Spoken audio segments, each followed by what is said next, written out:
I'm recording now. So Okay.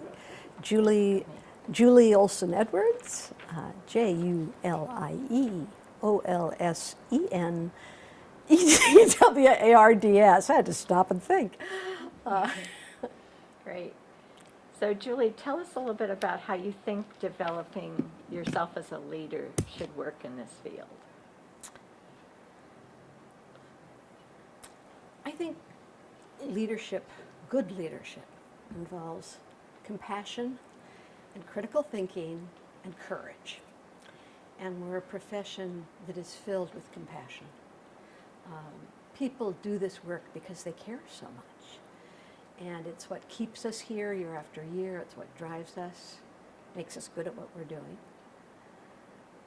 But the critical thinking and the courage part is where you really move into leadership. And it's essential.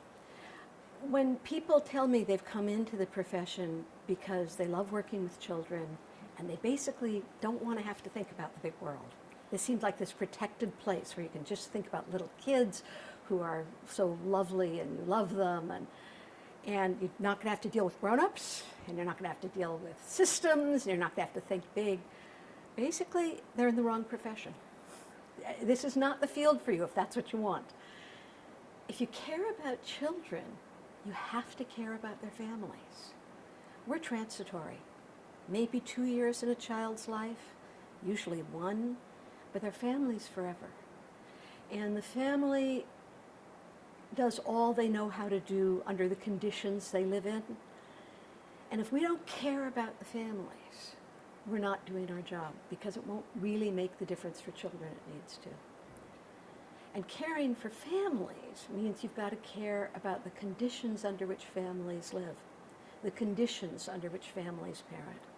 And it's that big picture, that understanding how issues of what it means when families have to hold down 3 jobs in order to keep a roof over their head, what it does to families to be under the kind of pressure where we're a society that nobody agrees on how you raise kids, and no matter what you do, somebody thinks you're doing it wrong. What it does to families to live in a situation where their accent means they are treated badly, where their children have to become their translators in the adult world. What it does for families trying to make it to work and to school in cars that break down and not having decent transit. We have to care about those things if we care about children. We have to care about that context in which parenting happens. And that context means that we have to care about what are the factors that shape that. How come families are struggling the way they are now, and what's our role in speaking about that and doing something about it? And that ties to the families, it ties to children, and it ties to our profession. We are doing some of the most important work people can do in the world. We're usually the first social institution outside the family that children and families are part of.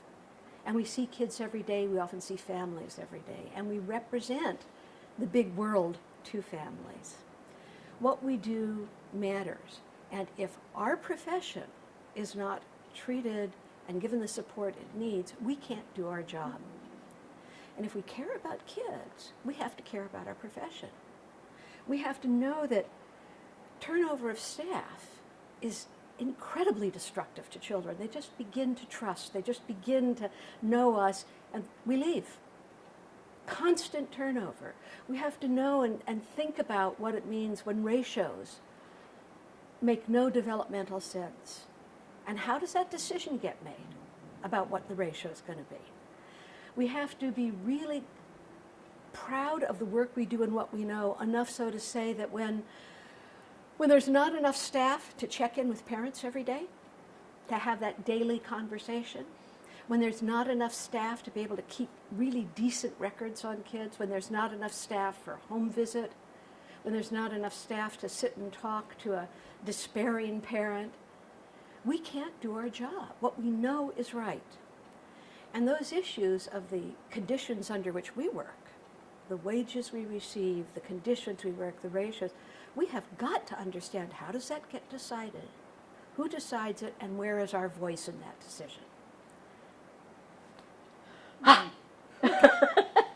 Fabulous. I just wanted to stop Sermon you there one over. because, yeah, I just wanted to stop you there because there's so